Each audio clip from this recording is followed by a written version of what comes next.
Bueno, buen día a todos. Bueno, como me presentó Waldo, mi nombre es Silvina Salinas, soy investigadora del CONICET. Yo estudié biotecnología en Buenos Aires y luego hice un doctorado.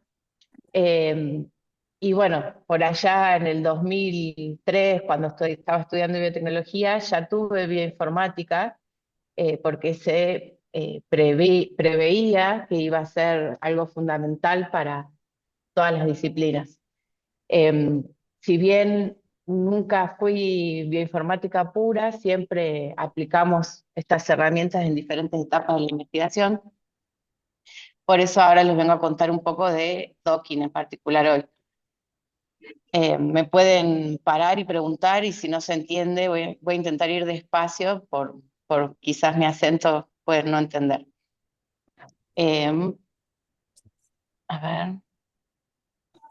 Bueno, primero les cuento, si bien yo estudié en Buenos Aires, luego para mi formación postdoctoral me vine a la provincia de Córdoba, que es esta que está aquí en rojo, bien en el centro del país, y no sé si la conocen, pero les quería mostrar que es un lugar muy hermoso, uno de los lugares más turísticos de Argentina, y es conocido por las sierras y sus ríos, y bueno, ahí estoy yo haciendo trekking porque se presta mucho para este tipo de actividades, así que cuando quieran venir son más que bienvenidos.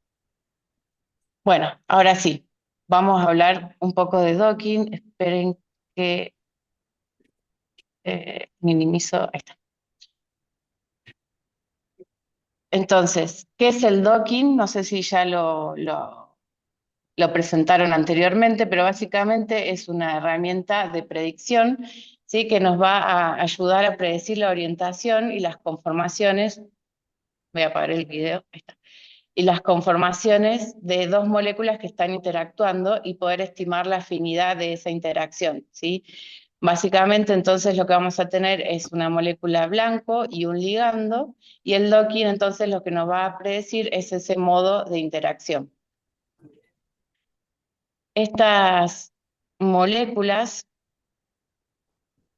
¿sí? Vamos a definirlas, los ligandos eh, pueden tener diferentes identidades químicas, pero en general las vamos a definir como un grupo de moléculas pequeñas que en la naturaleza pueden ser hormonas, neurotransmisores, incluso los fármacos o sustratos de enzimas, los vamos a considerar ligandos, y en general los blancos son macromoléculas como DNA o proteínas. Entonces, las interacciones en la naturaleza pueden ser entre moléculas pequeñas, entre estas moléculas pequeñas y el DNA, o entre moléculas pequeñas y proteína, incluso, por supuesto que en la naturaleza hay interacciones proteínas-proteína y proteínas ácidos nucleicos. En particular, en esta clase nos vamos a enfocar en el problema principal que se suele estudiar, que es interacción de un ligando, es decir, de una molécula pequeña con una proteína. Bueno, para que esta interacción se dé entre un ligando y una proteína, tiene que haber un reconocimiento molecular, que básicamente es la capacidad que tienen estas biomoléculas de interactuar y eventualmente producir eventos biológicos que todos conocemos. Seguramente ustedes ya, por lo que entiendo, están casi terminando la carrera, así que deben conocer estos eventos biológicos bastante bien, que son, por ejemplo, la transcripción, la traducción, el transporte, catálisis enzimática o la respuesta inmune, ¿sí? Todos estos eventos están disparados por una interacción entre un ligando y en general una proteína, ¿sí? En general, entonces, el ligando se va a unir a su blanco y va a tener una actividad biológica, que puede ser ya sea de inhibición o de activación. ¿Me escuchan bien? Sí. Sí, bueno. Bueno, ¿cómo se da este reconocimiento molecular? Hay varios modelos, ¿sí? Que han ido evolucionando desde los más simples hasta los más complejos, y si bien los más simples, valga la redundancia, son muy simples, son todos muy útiles a la hora de entender cómo se da el reconocimiento, ¿sí? El primer modelo se da ya al finales de 1800 y es el modelo de cerradura llave. El segundo modelo, perdón, ya incorporando un poco de flexibilidad, es el de Induced Fit, y luego un conjunto de conformaciones. Esto ya hace poco se empezó a incorporar este concepto. Ahora vamos a ver un poco en detalle cada uno de ellos. El modelo cerradura llave, perdón si hago alguna pausa, pero estoy tomando mate, eso no puede faltar nunca. El modelo cerradura llave, entonces, es básicamente el primer modelo, que es muy simple, en donde este ligando encastra en el sitio activo de una macromolécula, al igual que encastraría una llave en una cerradura, ¿sí? Entonces es una complementariedad de forma. ¿Sí? Por eso estos sitios tienen características estereoquímicas únicas y dan lugar este complejo a una función determinada, ¿sí? Entonces, acá en este esquema se muestra cómo el ligando complementa la forma del receptor y se forma el complejo simplemente encastrándose. Este es el modelo más simple. Y luego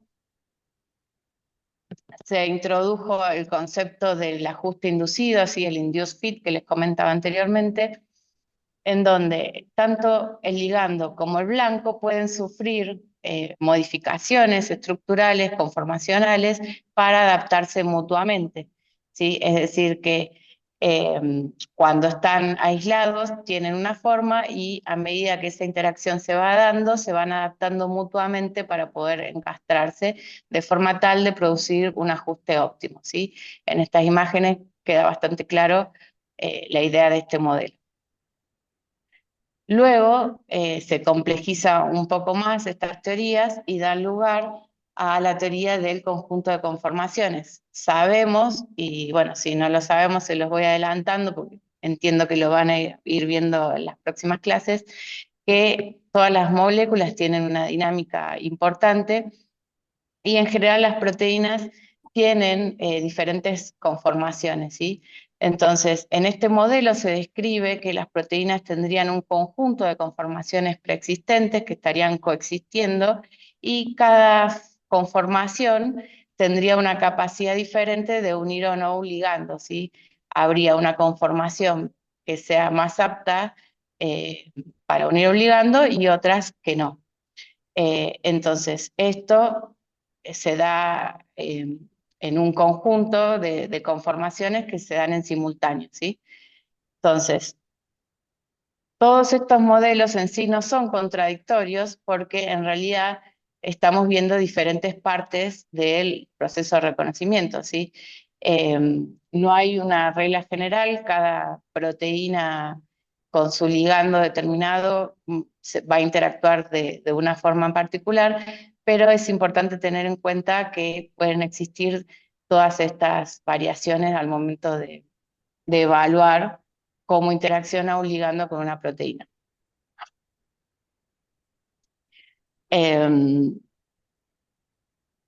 Bueno, ahí vimos entonces cómo es que interacciona. Ahora, ¿qué hace que esa interacción se mantenga y se genere, por ejemplo, los cambios en el induced fit? Por ejemplo, ¿cuáles son estas interacciones? Bueno, están dadas estas interacciones por diferentes fuerzas que seguramente también las han visto durante la carrera, que son las interacciones hidrofóbicas, los puentes de hidrógeno y las fuerzas electrostáticas, ¿sí? En general vamos a encontrar en una interacción ligando-proteína este tipo de interacciones que van a dar lugar a un complejo estable. En general se espera que el componente hidrofóbico contribuya a la afinidad y los enlaces de hidrógeno y las interacciones electrostáticas, perdón, contribuyan principalmente a la especificidad. Si bien esto no es estanco, eh, lo podemos distribuir de esta forma. Pero todas las interacciones dan lugar a la formación del complejo. Bueno, conocer estas características, ¿sí? De cómo un ligando se une a una proteína nos puede servir en algo muy importante, por ejemplo, en el diseño de nuevas drogas, ¿sí? Sabemos que muchas de las drogas que se desarrollan justamente funcionan inhibiendo o amplificando una determinada función biológica a través de la unión a una proteína, por ejemplo. Todo esto se puede hacer experimentalmente. Uno puede probar un determinado ligando y experimentalmente unirlo a la proteína y ver a nivel estructural cómo es ese complejo, pero esto es bastante difícil de hacer y lleva años y no siempre es viable. No sé si lo vieron en alguna otra materia, pero las formas de ver experimentalmente estructuras, eh, las tres principales formas tienen que ver con la cristalografía de rayos X, RMN y en menor medida microscopía electrónica. Cada una de ellas tiene limitaciones en cuanto a el tamaño del sistema que se puede resolver, la cantidad de muestra que se necesita, etcétera, y también la resolución que se puede alcanzar, y no es nada fácil. Y en general esto está alcanzando una limitante bastante grande, eh, y bueno, como les dije, puede llevar años obtener la estructura de un complejo proteína-ligando. Entonces, acá es donde entra la bioinformática a ayudar a resolver estos problemas. En particular, como les decía, en el diseño de drogas, es muy importante esto porque en el descubrimiento de nuevas drogas hay un cuello de botella bastante grande, ¿sí? Esta es la primera etapa del proceso del desarrollo de drogas y en general lleva años. Como ven en esta imagen, lleva alrededor un promedio de 3 y 6 años desarrollar y probar una droga a escala laboratorio y luego pasar a ensayos preclínicos, lo cual además es todo muy caro, como se puede imaginar, ¿no? Es muy costoso a nivel económico, a nivel tiempo también, por lo cual poder ayudar desde la bioinformática a optimizar este proceso, imagínense que tiene una gran implicancia económica. Entonces, en este sentido, el docking ha surgido como una ayuda para predecir cómo las moléculas interactúan y se asocian entre sí y ayudar a que este ciclo de diseño de drogas sea un poco más racional, ¿sí?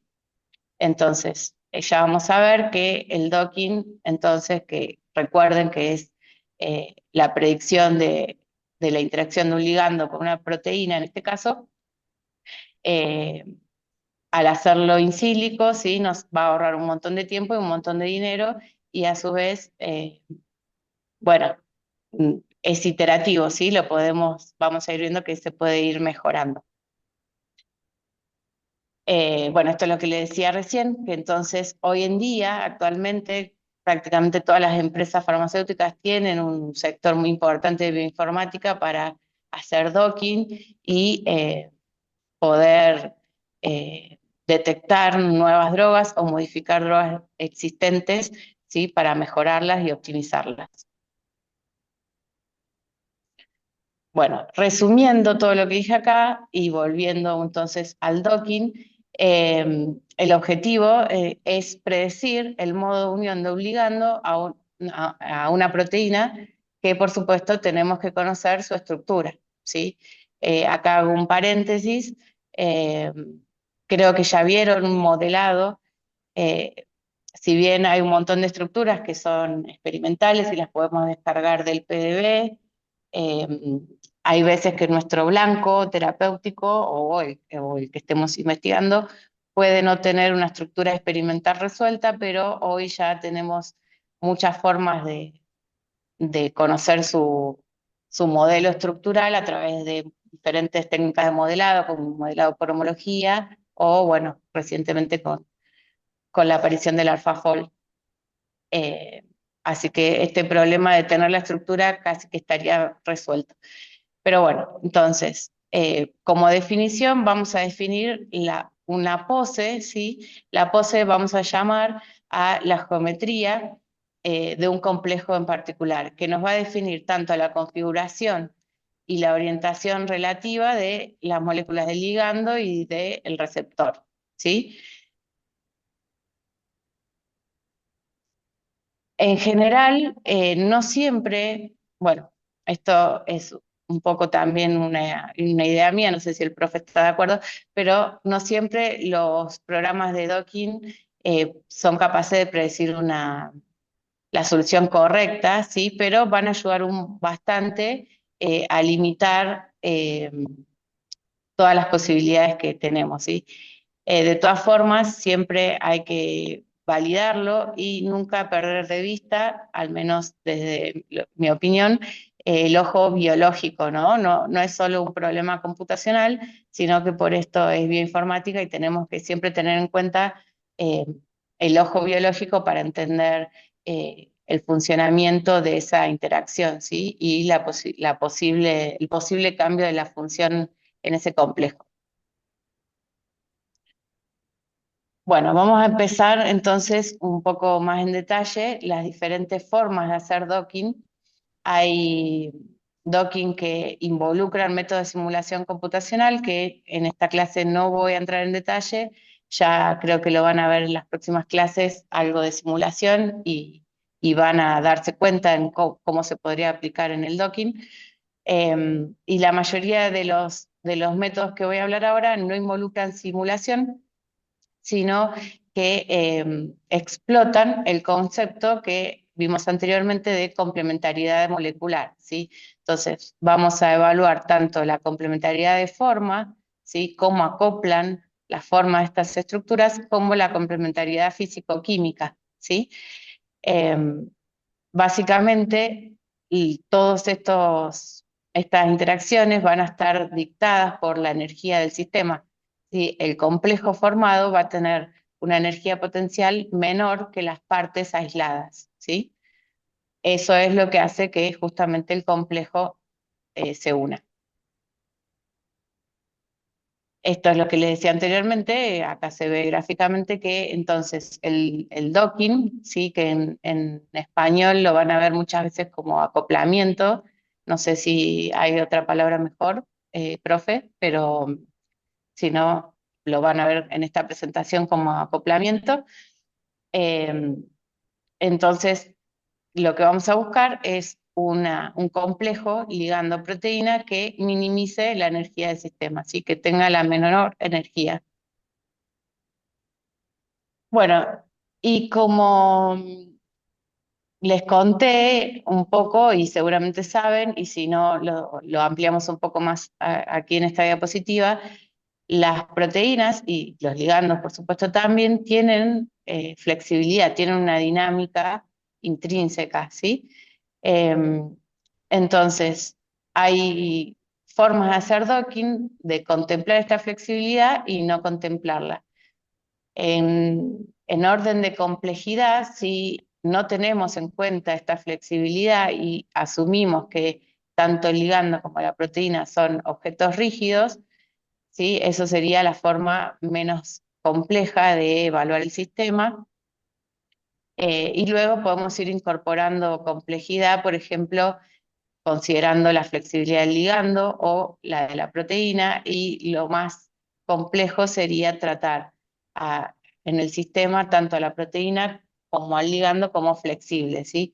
Imagínense que la complejidad del sistema aumenta, por ende el costo computacional de estos análisis también.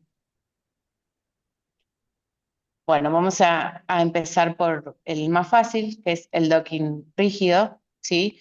Entonces, lo que vamos a buscar en el docking rígido es que estas dos moléculas que estamos analizando, el ligando y la proteína en este caso, eh, se encastren, ¿sí? Y para ello vamos a buscar que este ligando se, eh, se traslade o rote de forma tal que pueda encastrar en ese sitio activo que queremos ver el complejo, ¿sí? Entonces, para eso el ligando va a sufrir transformaciones matemáticas que son la de traslación y la de rotación, como se puede ver ahí en la imagen, ¿sí? Tanto para la traslación como la rotación vamos a tener tres posibilidades en cada uno de los ejes. Eh, Así que es un sistema bastante simple, ¿sí? Serían 6 grados de libertad, ¿sí? 3 de rotación y 3 de traslación. ¿Hasta acá se entiende alguna pregunta?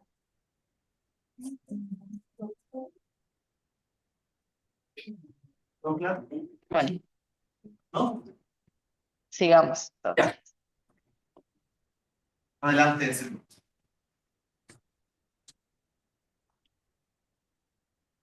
Bueno, ahora vamos a ver algunas definiciones, ¿sí?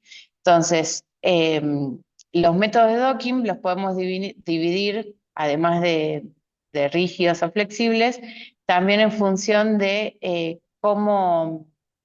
de qué métodos utilizamos, ¿sí? Para hacer esta búsqueda.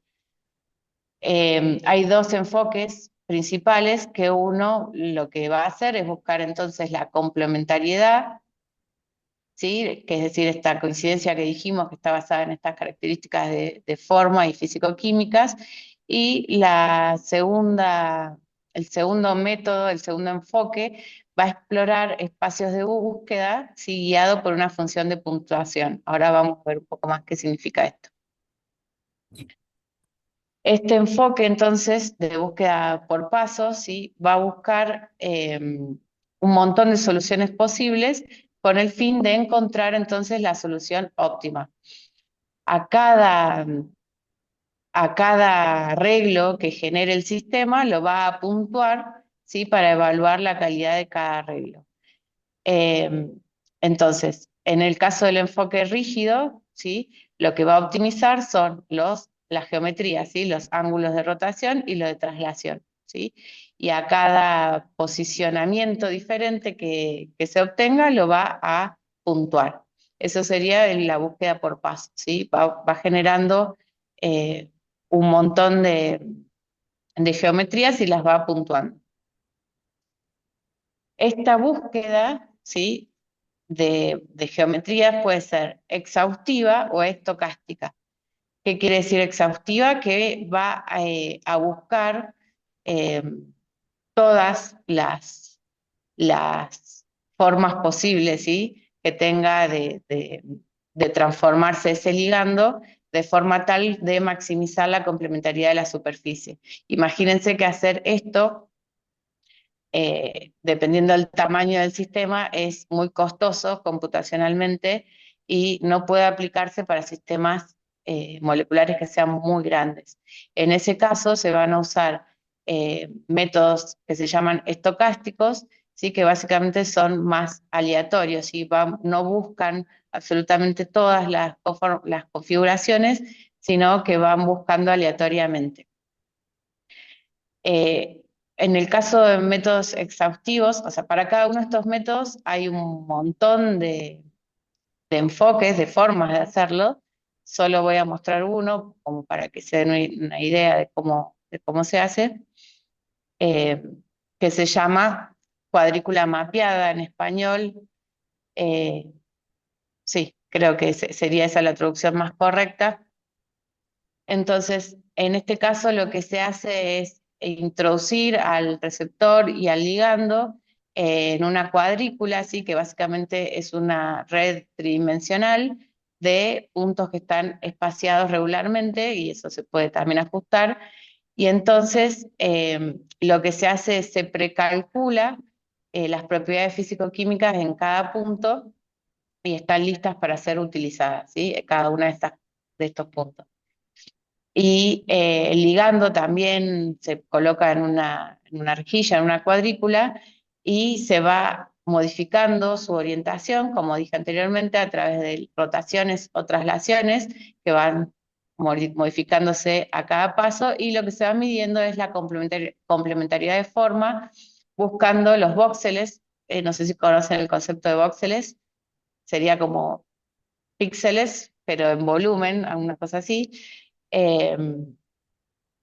Entonces van viendo dónde están superpuestos y también se penalizan cuando el ligando, por ejemplo, no puede penetrar dentro de la proteína, ¿sí? Eso sería choque estérico y eso está penalizado. Entonces, de esta forma, lo que se busca es maximizar, ¿sí?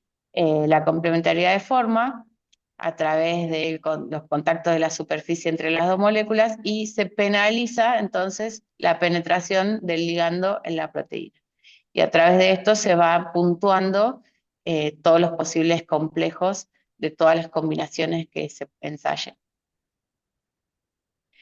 Como les decía, eso era un método exhaustivo, que hay varios, hay muchos tipos, y cuando el sistema es muy grande se suele aplicar métodos estocásticos que son bastante eficientes para resolver problemas complejos, como es el docking, ¿sí? Que tienen muchas variables, como se pueden dar cuenta. Entre los métodos estocásticos más conocidos están los que están ahí descritos, el Monte Carlo, algoritmo genético, el Simulated Annealing, que sería algo así como recocido simulado en español, y búsquedas tabú. Vamos a describir brevemente algunos de ellos que eh, son bastante utilizados para el docking. Bueno, el Monte Carlo básicamente es un muestreo estadístico, ¿sí?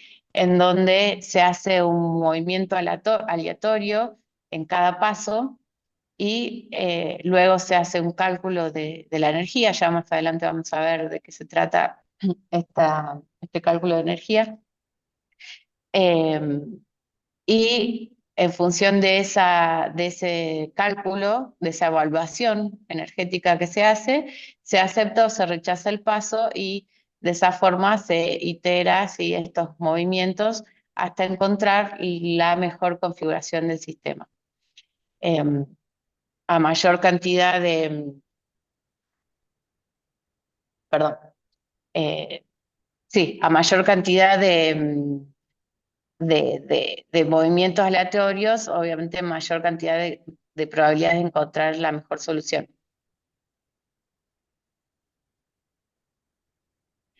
El otro método que muy utilizado es el simulated annealing, el recocido simulado, que es derivada también de los métodos Monte Carlo, pero en este sistema sí, lo que se hace es simular un calentamiento y un enfriamiento sí, del sistema. Entonces, el calentamiento que va a hacer nos va a permitir cruzar barreras energéticas, como se ve ahí en la figura que están viendo, y el enfriamiento lo que nos va a hacer es tratar de encontrar estos mínimos de energía, que es lo que justamente queremos encontrar en el docking, ¿sí? El proceso se repite muchas veces hasta que la mayoría de las soluciones están relacionadas y tienen una energía baja. Y acá introduzco uno de los programas que es de los más utilizados y el más quizás conocido, que es el Autodoc, que también lo vamos a ver un poquito más adelante en la clase, y fue uno de los primeros programas que implementó este tipo de enfoque de recocido simulado. Bueno, y después están también los algoritmos genéticos, que básicamente este tipo de algoritmos se utiliza para resolver muchos problemas computacionales, no solamente el docking, y, y utiliza los principios de la selección natural y la genética, ¿sí? Básicamente el principio principal, perdón, valga la redundancia, es que se cree que una nueva población va a ser mejor que la anterior. Eso es lo que estamos buscando, ¿sí? Entonces, lo que se hace en este tipo de algoritmos es eh, iniciar con un conjunto de poblaciones que codifica algunas soluciones potenciales. En el caso aplicado al docking sería conformaciones del ligando, por ejemplo. Entonces, en cada paso de este algoritmo se van a hacer operaciones genéticos, ¿sí? Para generar poblaciones nuevas, es decir, conformaciones nuevas del ligando, y tratar de hacer que ese ligando evolucione, es decir, que el complejo ligando-proteína sea la mejor interacción posible. Esto, por supuesto, se itera varias veces.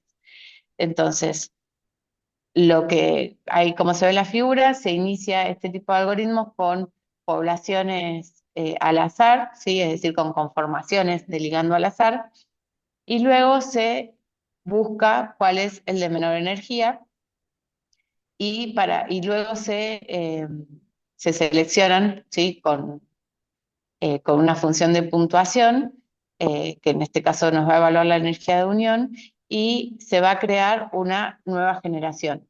¿Cómo se genera una nueva generación? Bueno, aplicando conceptos genéticos como el cruzamiento, ¿sí? O mutaciones. Me imagino que han visto eso en la carrera, básicamente es el mismo concepto, entonces lo que va a generar son pequeños cambios en, en esas conformaciones de ligando, que se llaman mutaciones, y va a volver a evaluar cuál es la mejor solución en esta nueva generación creada, ¿sí? Y esto se va a iterar varias veces de forma tal que se encuentre el mínimo global, ¿sí? Es decir, una generación en donde eh, ya la energía no cambie, la energía del sistema sea la mínima y ya no se pueda cambiar más a través de ninguna mutación, ¿sí? Bueno, y una pequeña modificación de este algoritmo se llama el algoritmo genético lamarckiano, que básicamente combina lo que les conté anteriormente con optimizaciones locales, ¿sí? Entonces, a cada generación que va generando a través de estos algoritmos genéticos, hace una búsqueda local, ¿sí? Básicamente minimizando la energía de ese ligando para ver si puede encontrar alguna conformación un poco más estable eh, dentro de esa generación. De esa forma se incorporan mejoras locales y se va a converger más rápidamente hacia una solución óptima, ¿sí? Ya que los herederos, digamos, ya tienen mejoras. Básicamente es una combinación entonces de dos sistemas, perdón, de dos enfoques. Bueno, hasta acá entonces veníamos hablando del docking rígido y yo les comentaba que en realidad las moléculas son muy dinámicas y tienen mucha flexibilidad. Entonces, los enfoques rígidos tienen una limitante muchas veces para poder predecir la estructura de un complejo. Hay cambios conformacionales que son pequeños, pero siempre me gusta contar, hay una proteína que es una glicosiltransferasa, es decir, que transfiere un azúcar desde un dador hacia un aceptor, que cuando se une al ligando, por ejemplo, eh, esta proteína tiene dos dominios unidos por una región bisagra, y cuando se une el ligando, un dominio con respecto al otro gira prácticamente 100 grados, ¿sí? Imagínense el grado de flexibilidad que es eso, ¿sí? Eso sería imposible de predecir a través del docking. Así que todavía ahí seguimos encontrando una limitante, pero aún así podemos ir incorporando ciertos grados de flexibilidad, lo que nos va a dar sistemas bastante complejos. Fíjense las imágenes que les puse ahí abajo.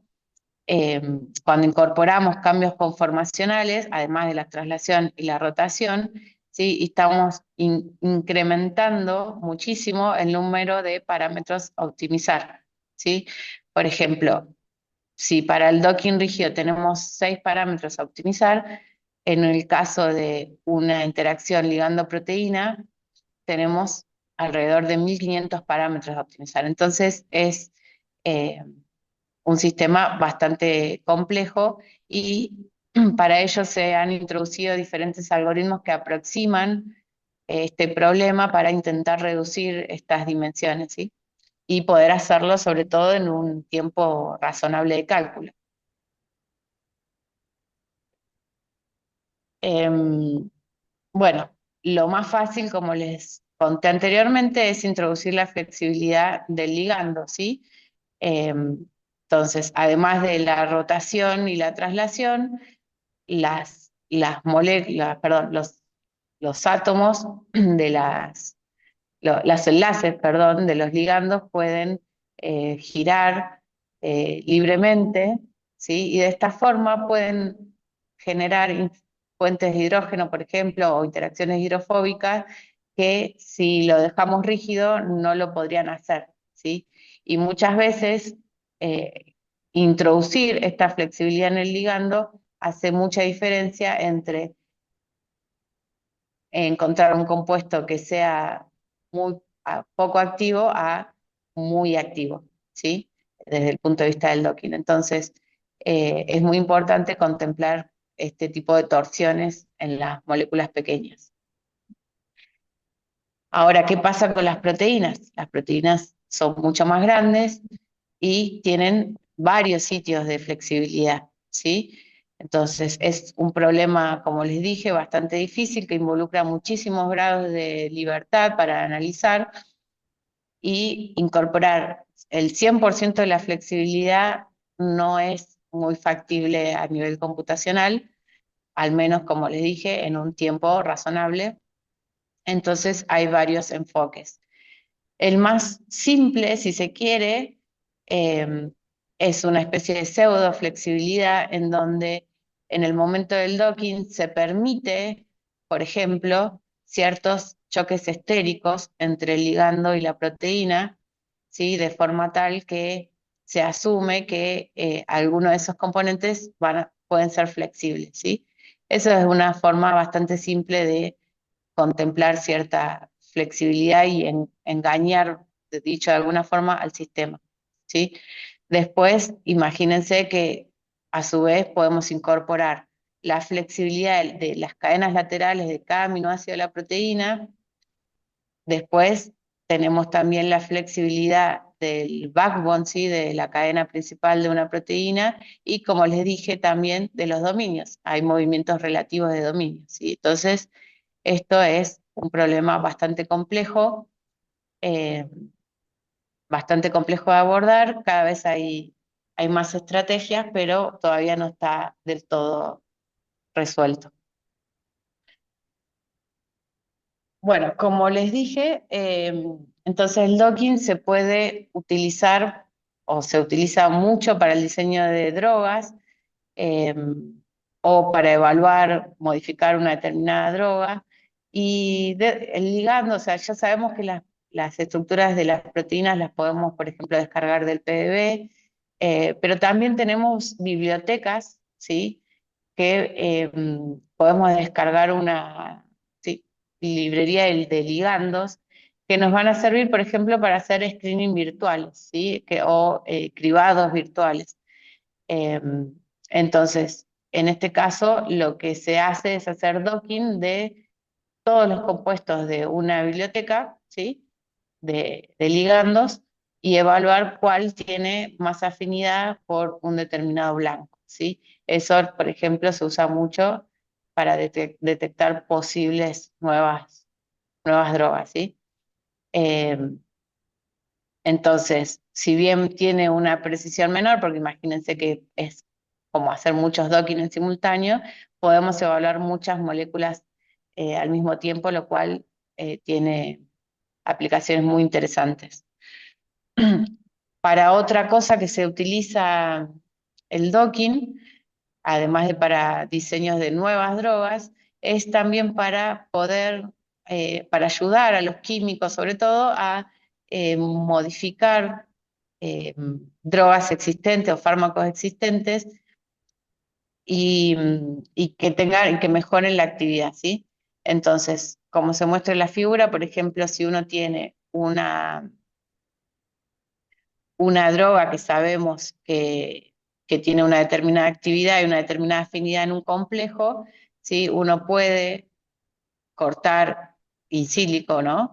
Estas partes de la molécula, probar en simultáneo, hacer docking de estos fragmentos y generar nuevos enlaces o nuevas modificaciones en, en esta molécula, de forma tal que esta molécula resultante sirva eh, como líder para nuevas drogas, ¿sí? De esta forma se espera entonces mejorar las actividades de esos fármacos, por ejemplo, entre otras aplicaciones.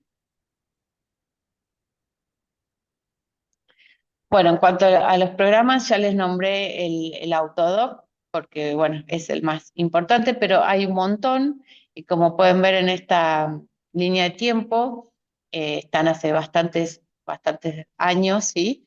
A finales de los 80 el DOC fue uno de los primeros programas, eh, y actualmente, como les decía, se va incorporando programas que nos van a permitir la flexibilidad del ligando y también de las proteínas.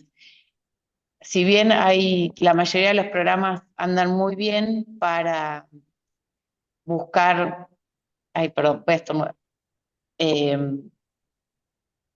para buscar interacciones ligando proteínas, hay algunos programas que son más específicos para buscar otro tipo de docking, que también pueden ser importantes, como interacciones proteína-proteína o proteína-DNA, por ejemplo. Así es decir, para dos macromoléculas grandes.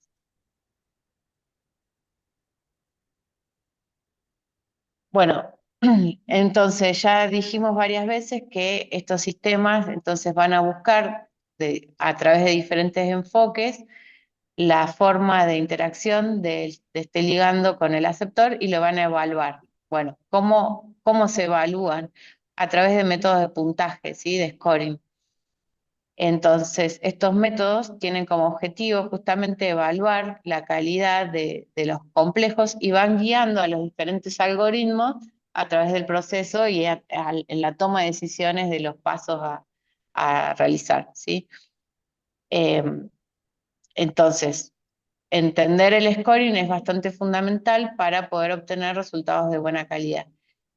¿Cómo se hacen estos puntajes? Bueno, para saber cómo se llega a una función de scoring, hay que hacerse algunas preguntas y entender ciertos conceptos, ¿no? Por ejemplo, algunos ya lo fuimos viendo, son qué determina la unión entre un ligando y un receptor, o qué características estructurales son necesarias, eh, y bueno, si la pose es aceptable o no, etcétera. Entonces, todo esto va a requerir que comprendamos a nivel molecular las energías y las fuerzas que están gobernando ese proceso de unión, ¿sí? Entonces, necesitamos entender la física, o por lo menos un poco de la física detrás de ese proceso de unión. Como ya lo adelanté, en el proceso de unión está guiado principalmente por las fuerzas de interacción entre dos moléculas, ¿sí? Pero también van a influir otros factores como las energías de desolvatación y solvatación y los factores entrópicos. Ahora vamos a ver un poco qué es cada uno. En cuanto a las fuerzas de interacción y energía de binding, perdón, ya vimos que las energías principales que van a guiar la interacción ligando-proteína son los puentes de hidrógeno, las interacciones electrostáticas y los contactos hidrofóbicos, ¿sí? Em, Algunas interacciones, sí, son favorables, como estas que le nombré, y otras van a ser no favorables. Las no favorables tienen que ver con malos contactos, por ejemplo, con choques estéricos, ¿sí? Eh, o interacciones electrostáticas repulsivas. Todo esto se puede calcular energéticamente. Entonces, el docking, ¿sí? Acuérdense que tienen como objetivo encontrar la orientación relativa de estas dos moléculas que estamos analizando, que va a ser la de la energía más baja, ¿sí? Entonces, lo que va a hacer el docking es intentar maximizar las interacciones favorables y minimizar las interacciones desfavorables. Y a cada una de estas cosas le va a aplicar una energía, ¿sí? Otra fuerza que está involucrada en la unión de un ligando con una proteína son las energías de desolvatación. Ustedes saben o han visto o van a ver que las proteínas y ninguna molécula en general está aislada, sino que están solvatadas y esas aguas, ¿sí? Esas moléculas de agua pueden ser a veces importantes para su función biológica y a veces no y se pueden eh, remover, ¿sí? Entonces, cuando un ligando, que también va a estar solvatado, interacciona con la proteína, se va a producir una desolvatación, es decir, que esas moléculas de agua que estaban ocupando el lugar del ligando van a salir de allí y va a causar, ¿sí? Un determinado cambio en la energía, ¿sí? Y esto en parte está relacionado también a lo que se llama efecto entrópico, ¿sí? Acuérdense que la entropía está relacionada con el desorden, ¿sí? Del sistema. eh, y si miran este dibujo, esta imagen, perdón, vuelvo a la diapositiva anterior, ¿qué creen ustedes? ¿Que en cuanto a la entropía del agua, aumenta o disminuye cuando se une el ligando? ¿Aumenta o disminuye el desorden? Vamos a verlo así, del agua. Aumenta el desorden. Si esas moléculas que están ordenadas ahí en el sitio activo tienen que salir y eso aumenta el desorden del agua, ¿sí? Entonces, eso va a tener un efecto entrópico eh, y además de la entropía del solvente, también el ligando, que por, en la naturaleza es flexible, al unirse en general disminuye su libertad conformacional, ¿sí? Por las interacciones que genera con el ligando. Entonces, todos estos cambios van a afectar la entropía del sistema. En conjunto, la afinidad del ligando por la proteína y la estabilidad de ese complejo va a estar por el balance también de estos efectos entrópicos, tanto del ligando como del solvente que se mueve, que se moviliza en esa interacción. Bueno, ¿y cómo se calcula esta energía entonces de complejo teniendo en cuenta todo esto que les comenté? Y esto también se los dejé en alguna otra diapositiva, que lo que se va a buscar en este complejo es que tenga una energía potencial menor que sus partes aisladas, ¿sí? Y esto es lo que va a guiar esa interacción. Acá se muestra que entonces la energía del complejo, ¿sí? Va a estar dada por perdón, la energía libre de unión, ¿sí? Va a estar dada por la energía que tenga ese complejo menos la energía de cada componente por separado, ¿sí? Ahora, esto es bastante difícil de calcular, no sé si recuerdan estas ecuaciones termodinámicas, ¿sí? Por un lado tenemos que, que la afinidad, ¿sí? Se puede medir experimentalmente y sabemos que está asociada a una constante, ¿sí? De equilibrio que nos va a relacionar las concentraciones del complejo con las concentraciones de cada componente por separado. Y también tenemos la ecuación 3, ¿sí? Que nos relaciona la energía libre de este proceso con el logaritmo de esta constante. Y también tenemos la ecuación de la ecuación de Gibbs, ¿sí?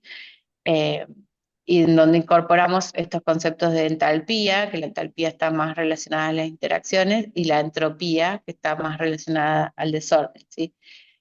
Utilizando combinaciones de estas constantes, podemos convertir las constantes de equilibrio en energías y al revés, ¿sí?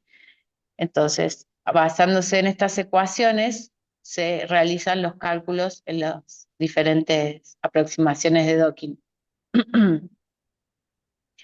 Ahora, calcular la entropía es algo que es bastante complejo, entonces la mayoría de las aproximaciones desprecian este componente eh, y podemos utilizar la aproximación que la energía libre de Gibbs va a ser igual a la energía interna del sistema, ¿sí? Y esto sí se puede estimar un poco mejor a través de lo que se llama campos de fuerza.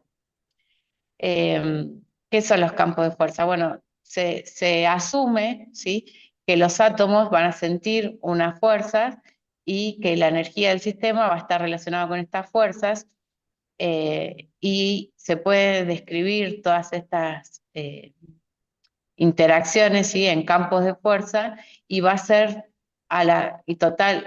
igual a la suma de varios términos independientes que van a contribuir entonces al total de la energía. Por ejemplo, la energía de, de las interacciones electrostáticas, la energía de los puentes de hidrógeno, la energía de solvatación y desolvatación, etcétera. Cada uno de estos componentes va a contribuir a la energía total del sistema. eh, y bueno, de esta forma, estos programas que utilizan diferentes campos de fuerza pueden hacer una estimación de la energía de esa interacción, ¿sí? Eh, bueno, ahí les dejo algunos ejemplos de campos de fuerza. Eh, no sé, los más conocidos pueden ser Gromos, Amber, Charms, seguramente lo van a, lo van a ver en la clase que viene probablemente. Eh, y bueno, hay muchos tipos de campo de fuerza, pero es importante destacar que entonces siempre se utilizan aproximaciones, ¿sí? Aproximaciones para resolver el delta G de interacción.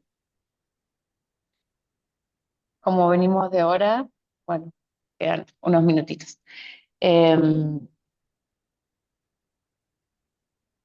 ¿Alguna pregunta hasta acá? Queda poquito ya igual. Todo bien. Gracias. Sí. Bueno, seguimos. Como les comentaba, hay un montón de programas, cada uno con sus características, enfoques, aproximaciones y utilidades. Sin embargo, vale la pena detenerse un poco en el Autodoc, por un lado, porque es el más conocido y el más citado en bibliografía científica, y por otro lado, creo que lo van a utilizar en el taller después. Eh, Así que bueno, les dejo ahí una diapositiva como para introducirlos al tema. El Autodoc es básicamente un conjunto de herramientas de docking que están bastante automatizadas y está diseñado y anda muy bien para predecir cómo se van a unir moléculas pequeñas a receptores, en general proteínas de estructura conocida, por supuesto. Hay varios tipos, hay dos generaciones, perdón, de Autodoc. Está el Autodoc actualmente el 4 y el Autodoc Vina, ¿sí? Que tienen algunas diferencias de enfoques entre ellos. El Autodoc 4, ¿sí? Básicamente lo que va a hacer es, eh, describen a la proteína en forma de cuadrículas, bueno, más o menos como les comenté. Y en cambio el Autodoc Vina tiene otro tipo de algoritmo de búsqueda que es estocástico y lo hace más rápido y eficiente.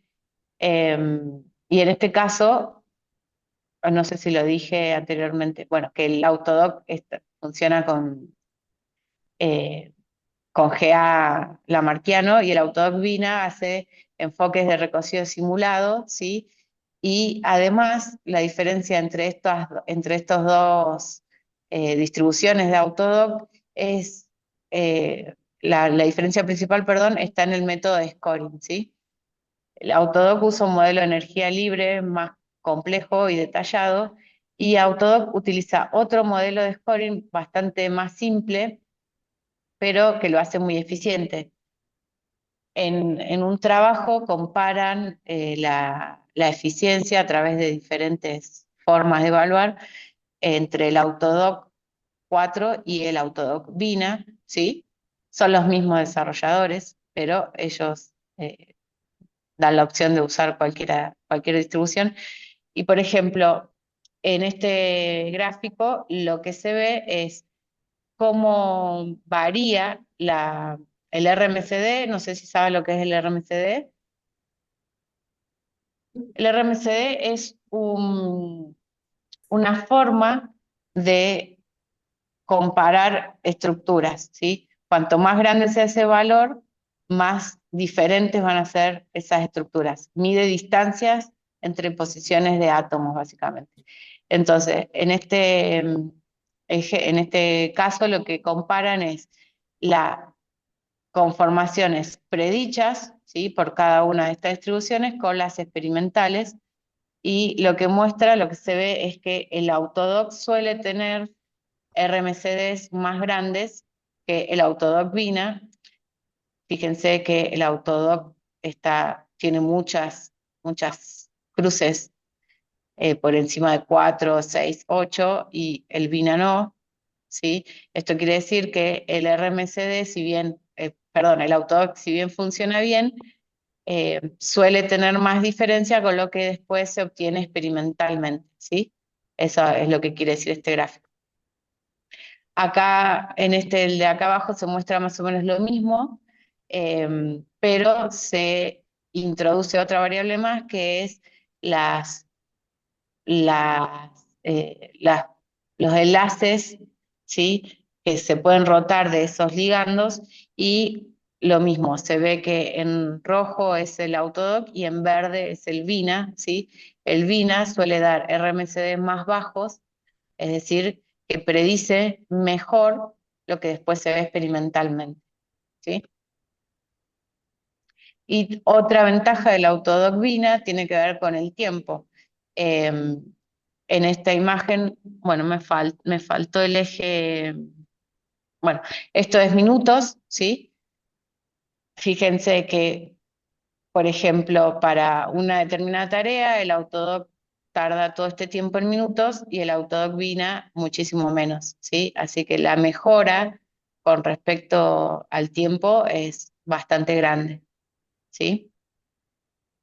Y acá en también es otra forma de comparar, pero en este caso lo que compara, perdón, la energía predicha y experimental entre el autodoc, que sería el AC, y el VINA, ¿sí? Entonces, el VINA tiene mucha menos dispersión, si se quiere, de lo predicho contra lo experimental. Bueno, entonces, resumiendo, como para ir cerrando, el docking nos va a ayudar a encontrar un modo de unión entre un ligando y una proteína. Para simplificar, decimos proteína. Entonces, ¿cómo se empieza el docking? Si ustedes quieren empezar un docking, tienen un problema experimental que quieren resolver, bueno, primero se selecciona ese ligando, o ya vimos que puede ser una biblioteca de ligandos, y se selecciona el blanco, ¿sí? Y luego cada una de estas moléculas tienen que ser preparadas. Ahora vamos a hablar brevemente de lo que es la preparación. Se hace el docking y se evalúan los resultados como vimos, ¿sí? Cuando seleccionamos los blancos y los ligandos, en general lo que vamos a trabajar son con archivos PDB. Yo creo que ustedes usaron un poco el BMD, así que creo que están algo familiarizados con el formato PDB. Que en general para proteínas lo vamos a descargar de la base de datos PDB, y en general con eso es suficiente, pero hay veces que esas moléculas que están resueltas experimentalmente tienen algunas cadenas laterales que están faltantes, o regiones de las proteínas que no están. Y sobre todo en el caso de las estructuras que vienen de rayos X, no tienen hidrógenos y estos tienen que ser adicionados. Todo esto es parte de la preparación de los archivos para poder hacer el docking, ¿sí? Seguramente en el taller van a ver algo de eso. Y también hay que tomar decisiones, como por ejemplo el estado de protonación de los átomos, ya sea del ligando o de las proteínas. Las proteínas tienen un caso especial, que son las histidinas, que tienen muchas formas de protonarse, muchos estados de protonación posible, y hay que tomar decisiones que pueden influir en luego el resultado, ¿sí? Eh, Otra decisión que hay que tomar es qué moléculas de agua, si es que hay, en ese PDB, las dejamos y las sacamos, etcétera. Como les dije, cuando ustedes bajan, por ejemplo, un PDB que viene de una cristalografía de rayos X, es probable que esté con muchas moléculas de agua, algunas aguas de ellas son cristalográficas, es decir, que vienen simplemente del experimento eh, y están ahí porque cristalizaron de esa forma y no son importantes, pero puede ser que hay ciertas moléculas de agua del sitio activo que generen luego puentes de interacción con el ligando o sean partes de un mecanismo catalítico, por ejemplo. Entonces, todo eso tiene que ser evaluado con ojo biológico, ¿sí? No es bajo el PDB y ya hago el docking, ¿sí? Hay que ponerle un poco de búsqueda de bibliografía, de mirar la estructura y tratar de incorporar todos estos conocimientos que tenemos al momento de la preparación de las moléculas, antes de hacer el docking. El docking, como les decía, como parte de esta preparación, va a requerir, ¿sí? Asignar muchos parámetros. No me quiero detener mucho en esto, eh, porque es como muy práctico, pero básicamente antes de empezar el docking tenemos que parametrizar, ¿sí? Y esta parametrización, ¿qué implica? Bueno, algunas cosas como asignar cargas parciales, ¿sí? Eh, a cada, o sea, que va a derivar de la electronegatividad de cada átomo, ¿sí? Y eso le asignan valores a cada átomo. Y otra cosa que tenemos que definir qué tipo de átomo, no es lo mismo un oxígeno, ¿sí? Que esté en un grupo hidroxilo que uno que esté en un grupo carbonilo, va a tener un comportamiento químico diferente, ¿sí? Todo esto también es parte de la parametrización del docking. Eh, lo mismo, bueno, definir si vamos a dar o no flexibilidad, los ángulos que va a tener, etcétera. Eh, bueno, todas estas cuestiones tienen que ser definidas previamente. ¿Y qué pasa si esto no está bien definido? Obviamente va a afectar al resultado, ¿sí? Si bien todo lo que es el cálculo de energía es bastante complejo, podemos ayudar preparando bien las moléculas antes de empezar, ¿sí? Eh, entonces, ¿qué tenemos que tener en cuenta? Y esto quizás sea muy práctico, pero me gusta aclararlo. eh, a- Mirar los PDBs, entenderlos, arreglarlos si le faltan protones, por ejemplo, o le faltan regiones. Bueno, hacer estas parametrizaciones que les comenté anteriormente.